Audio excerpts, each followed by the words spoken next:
السلام علیکم ورحمۃ اللہ وبرکاتہ۔ سوال کرتے ہیں کہ اگلا مہینہ شعبان کا ہے، تو شعبان کے مہینے میں روزے رکھنے سے متعلق جو احکامات ہیں وہ بیان کر دیے جائیں۔ دیکھیں جی، شعبان کے مہینے میں نفلی روزے رکھنا نبی صلی اللہ علیہ وسلم سے ثابت ہے، بلکہ اماں جی عائشہ رضی اللہ تعالیٰ عنہ فرماتی ہیں کہ آپ کثرت سے روزے شعبان کے مہینے میں رکھا کرتے تھے۔ لیکن یہ بات بھی سمجھ لیجئے، ہمارے لیے جو حکم ہے وہ یہ ہے کہ اگر ہم میں سے کوئی بھی نفلی روزے رکھنا چاہتا ہے تو وہ 15 شعبان سے پہلے پہلے رکھ سکتا ہے۔ 15 شعبان کے بعد نبی صلی اللہ علیہ وسلم نے نفلی روزے رکھنے سے منع فرما دیا۔ باقی اگر کسی کے کوئی روٹین کے روزے ہیں، جیسے مثال کے طور پر کوئی جمعرات کا اور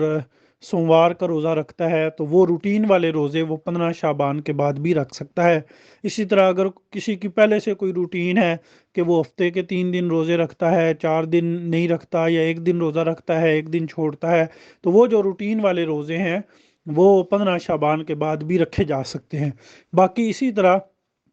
جس کا کوئی فرضی روزہ رہتا ہو اور اس نے اس کی قضا دینی ہو، تو وہ بھی 15 شعبان کے بعد وہ اپنے قضا والے فرضی روزے رکھ سکتا ہے۔ باقی جو نفلی عام صرف شعبان کے لیے کہ جی شعبان میں روزے رکھنے افضل تھے، تو وہ واقعی فضیلت موجود ہے، اہمیت موجود ہے، کئی ایک روایات موجود ہیں۔ لیکن نبی صلی اللہ علیہ وسلم نے یہ بھی فرما دیا کہ جب 15 شعبان اذن